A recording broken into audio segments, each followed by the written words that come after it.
combining two questions. Basically, they want to know how you would work with developers. How would the community be included in any new development? And how should city councils, actually 3 questions, how should the city council handle the person that is building all the buildings and running 4 people out of the district? Basically, new development coming in, how should the community be involved? And who is this person coming in, and how are they going to run everybody out again for the live there? Okay, so I can sum this in the best way I can, put 3 questions in 1 minute. So when new development comes into the community, no one should be displaced. When we begin to use land, making sure that the land that is needed to do the development, if there is someone living on that parcel or living on those parcels or living within that development, that they are made whole. No one's property should be, because it's just asset at $10,000, should be sold or purchased from them for $20,000. When it takes $100,000 to buy anything that's done in Homewood, they should be given $100,000 to move from their property because you need my property. As far as the developers, we need to have more inclusive, transparent engagement with immediately affected and residents in any area in the city of Pittsburgh when it comes to economic development, land development, housing development. Displacement should never happen. As Council District 9 Councilwoman, it will be everybody goes together, nobody left behind. So I believe that a council person is supposed to engage with the community and negotiate on their behalf in regards to development. I don't believe that a council person should be working on behalf of developers or some other elected official in the county to get a job done or to get a donor or a friend some property or some type of development here in our community. I personally will fight for every resident to make sure that they will not be displaced by any development, and I will negotiate with developers on behalf of the residents and hold people accountable who do not want to work with the community and just not work with them. If you're not willing to work with our community, then you shouldn't be able to develop here. One of the things that we have to take into consideration for economic development is that the people from the community participate in the development projects.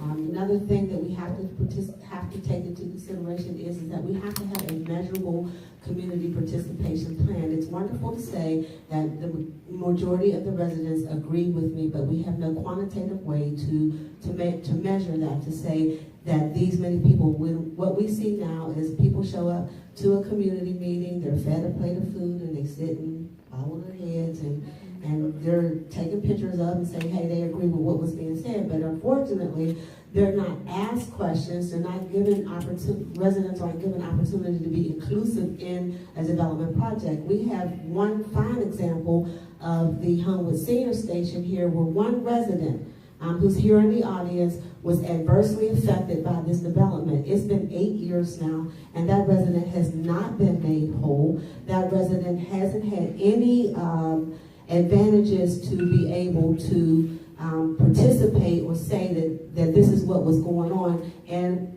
actually been completely ignored and overlooked, and that can't happen. I just want to make sure that no one loses their home, especially if they're in good standings with their home, that they don't have to lose it. We was talking about the new zoning thing, where developers have to come in, and when they build, 10% of all units has to be for low-income people.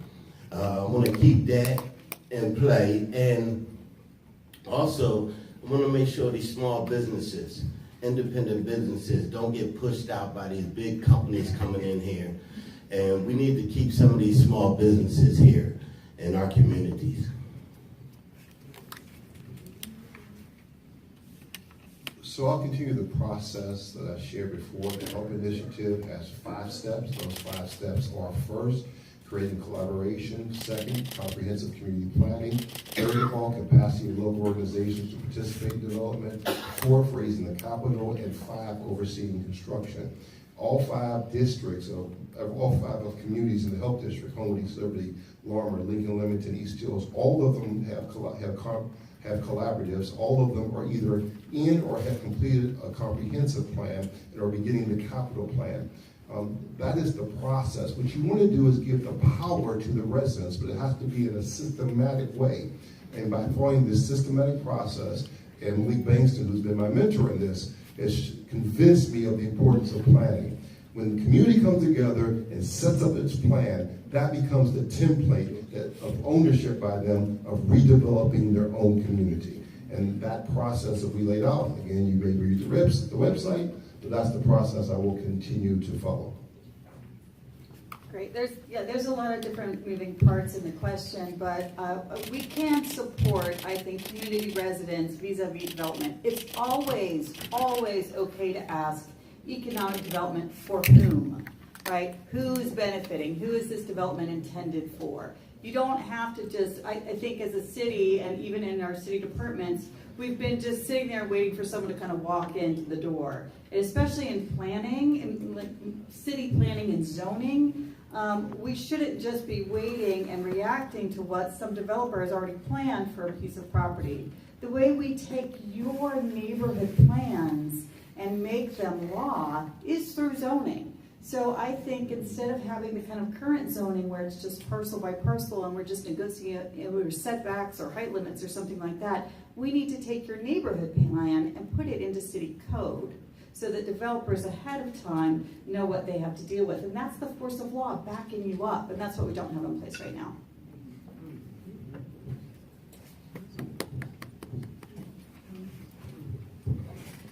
Please, no applause, no comments. This question is another one related to guns. What is your position on gun ownership? I support the Second Amendment, and I believe that the gun legislation that was passed by the City Council is unconstitutional and will target unfairly black men in particular and lead them to have fines of $1,000 or 90 days in jail, which just is more incarceration.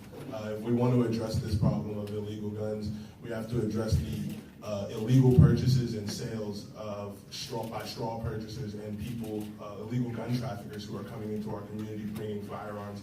I don't believe just banning assault-style weapons that can be bought at a Dick's Sporting Goods or still can be owned in Baldwin or Fox Chapel is the right idea and is a solution to the problem.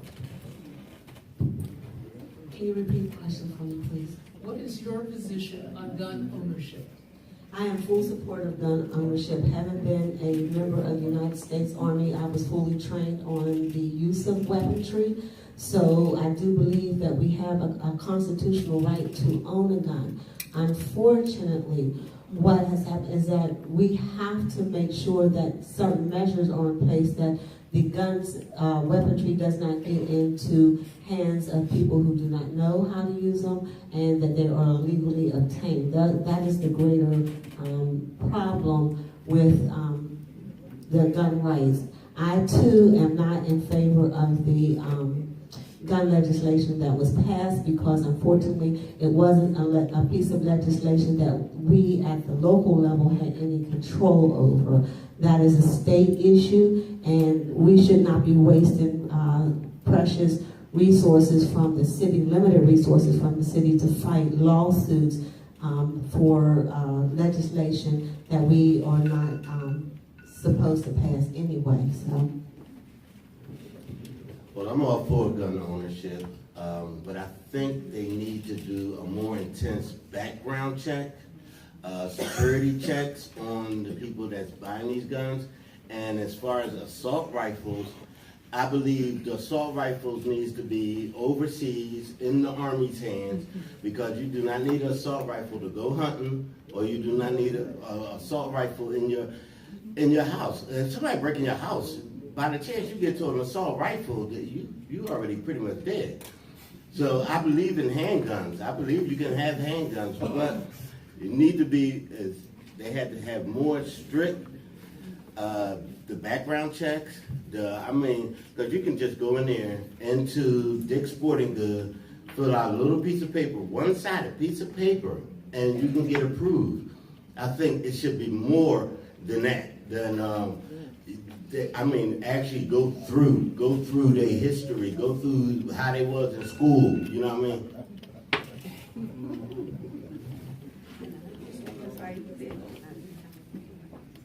My aunt was murdered with a handgun. My mother-in-law was shot and killed by a handgun. My grandfather was shot and killed by a handgun. Members of my church have been shot and killed by guns. Guns, AR-15, M16, assault rifles have no place in Homewood. They have no place in a civilized society. That's number one. Number two, since I've been a member of council, over 500 people have been killed since I've been a member of council. 75% of them were African Americans. 80% of them were killed by guns. We have to stop this madness, this craziness. There are 300 million guns in the United States. There's enough guns for every human being in this country. Every man, woman, and child. Guns kill people. We have to severely limit the amount of guns. We have to get rid of assault rifles. We have to closely limit handguns, and we need to make gun-free zones. In an urban environment, handguns and assault rifles are a danger to the owner and to everyone else. By the way, if you're a female in a household, the most likely person to be the victim of that gun is you. Guns are killing people, and I'm make the moral stand. I'm going to go over my time. Yes, I voted against the assault rifle. I'll do it 25 times. And there comes times when you have to stand up for what you believe in. Stop. I was also happy to co-sponsor and vote for the assault weapon amendment, which was a ban on use and not a ban on ownership, because we are still trying to work with our state representatives to change that. We need fewer guns. 300 million guns is too many. I also looked that up. We have as many guns as people in the United States. That is far too many. I think we focus too much on the rights that you have to own a gun, and we should be focusing more on the rights that you have to be free of gun violence and to lower your likelihood of being harmed or killed by a gun, right? So our collective rights, what are our collective rights? And we have them, and we need to focus more on them and not individual rights. This is the last question. I apologize if you were not able to. Thank you. I am in support of the legislation. People kill people. Guns don't kill people. People use guns to kill people. The more people use guns to kill people, the more people buy guns. The concern, particularly in our African American communities, are senior citizens are now purchasing guns to protect themselves. So when senior citizens purchase guns to protect themselves, we can't tell them to get rid of the gun.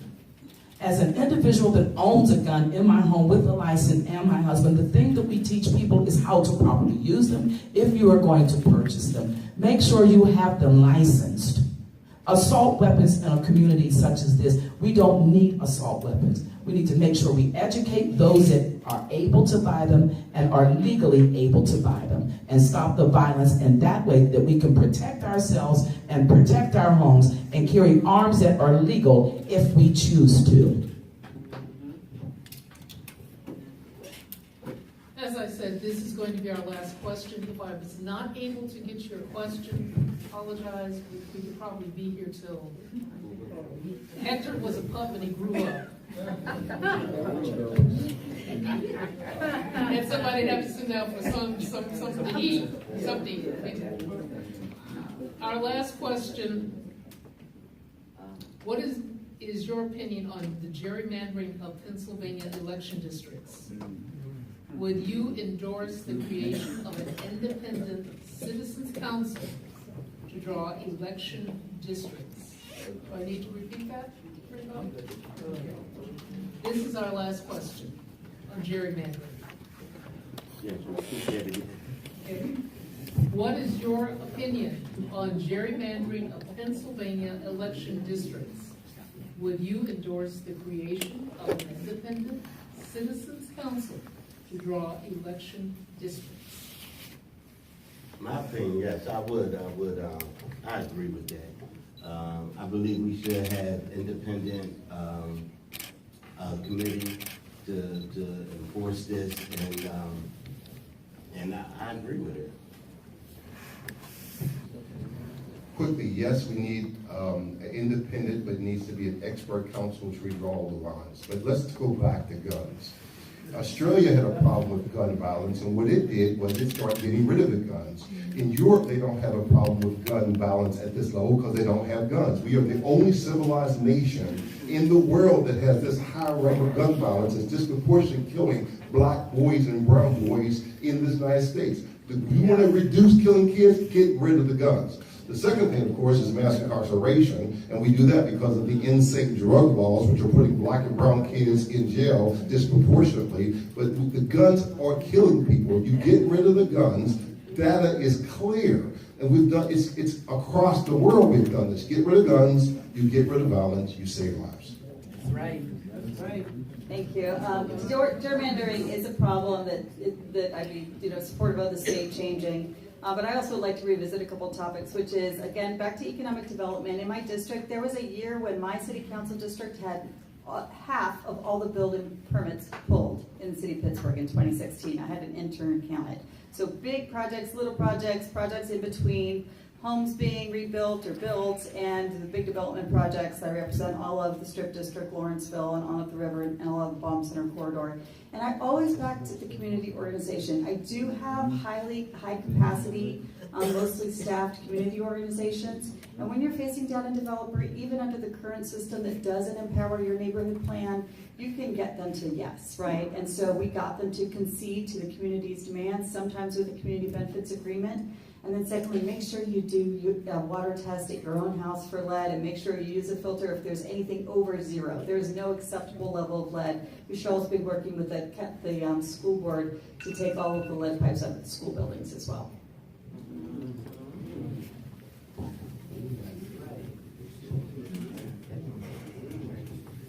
So with gerrymandering, I am definitely in support of an independent residents putting together that. I believe it was a 9-year-old young lady that she had looked at the gerrymandering lines when lines were drawn in a certain county, and she thought that it looked strange, and so she went out about trying to redraw the line itself. And I believe she ended up taking it before Congress, and they did redraw the lines according to the fact that she saw it, she did the data, and she saw that eventually they were going to lose a certain part of their voice in that county. So the first thing we need to do about gerrymandering is educating people on what gerrymandering is and how important it is that we must know how these lines are drawn and the way the lines are drawn, who has say-so, and what can eventually happen when we begin to lose power and people in certain areas. So I am against gerrymandering as a whole, and I would support an independent commission of residents to fight and combat gerrymandering. I live in Stanton Heights, and in Stanton Heights, we were drawn into the district back in 2012. And when I asked Reverend Burgess up at Pumper 17 in Lincoln, Leamington, why we were drawn into his district, he told me he needed districts and precincts with more black voters. That is called packing. That's textbook gerrymandering. So we need to end the practice of packing and cracking, and we need to stop letting the people on city council pick who their voters are. So I am also against the gerrymandering. I do believe that citizen participation is paramount and should be utilized to help draw district lines. But I also want to revisit one of the topics when we talk about community development and community participation.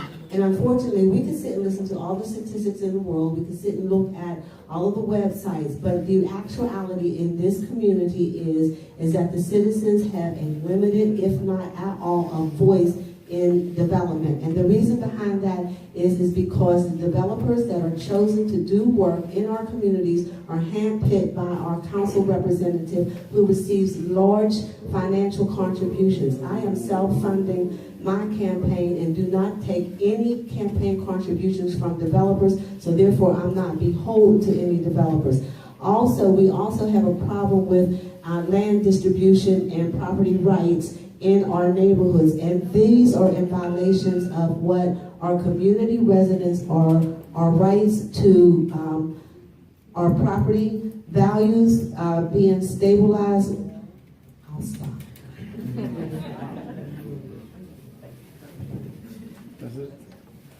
Well, that was our last question, and I'd like to, at this point, we can say thank you and give a round of applause for each of the candidates.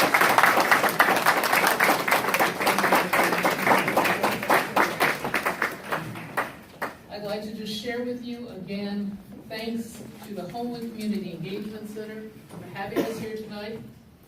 Our co-sponsors, Ginyard, the League of Women Voters who've been doing the timing, the Western Pennsylvania Black Political Assembly, and the Urban League of Greater Pittsburgh, as well as the NAACP. Now, if you'd like more information on these candidates or everything, please go to the League of Women Voters website, vote411.org. And the primary election for Pittsburgh City Council District 7 and District 9, as well as for voting for Superior Court Judge and county. It's judges, the county offices, district, and school board. That's what we're voting for this time around. It's going to be Tuesday, May 21st. Polls open at 7 a.m. They close at 8 p.m. If you're in line at 7:59, you can't vote. I've just been handed this mass rally in the Valley, sponsored by the Mon Valley People's Action Committee, coming up this Saturday, May 4th, 4 p.m. in McKeesport. The event will feature Allegheny County candidates. And again, please vote. Start with Ms. Rose and work our way down to Ms. Foley. Thank you. How long do we have for a closing statement? 30 seconds again? Let's go for 30 seconds. 30 seconds. So 30 seconds. Make it short, sweet, and simple. I think in the next 4 years, we need to focus on all kinds of affordability. We talked a lot about housing and gentrification tonight, but we know that our cost burdens are not just housing, right? They're also transportation, their food, their childcare, and we know that these impacts are about 30% of our city population. We also know from work from the Women and Girls Foundation that 70% of those households are female-headed households with children, right? And so if we can focus on how to get assets to those households, we can really make a difference for all of us in our neighborhoods. And I think I'd like to, that's it. I figured that was 30 seconds. Thank you. Thank all of you for coming out. Thank you for the organizers for sponsoring it. 2 things. First of all, those of you who can vote for yes, I humbly ask for your vote. But for all of us, let's pray for each other and for our city of Pittsburgh. Let's make this city not a city for some, but a city for all. I want to thank y'all for coming out. As councilman, I'm going to be out there, and we need to do this together. We need to work together as communities, and I'm going to get with every organization, each community, and sit down and talk with them and find out what's going on and figure out what we can do to make these communities better.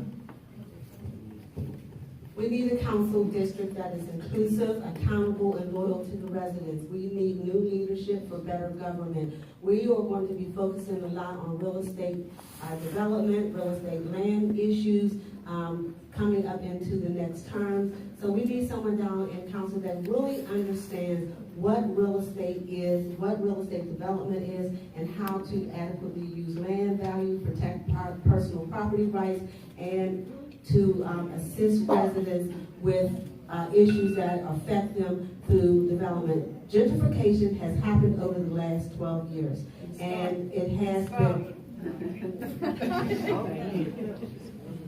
Well, I'd like to say thank you all for coming, and I'm Kierran Young. If you're looking for a new leader and a new direction and a new vision in the 9th Council District, and you're looking for somebody who's going to be focused on serving you as a constituent, I ask humbly that you vote for me on May the 21st. I plan to fight for you by holding regular town halls and negotiating on your behalf and fighting for the things that you want in your community and not serving the interests of the mayor or whatever developer is around me at the time. I'm going to fight for you. Please vote for me on May the 21st.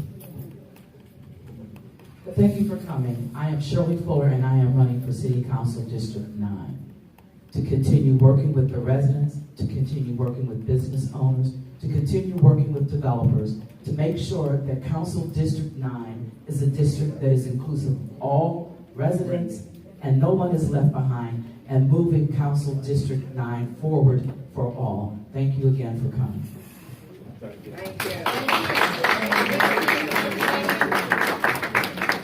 I have a, you have something to say?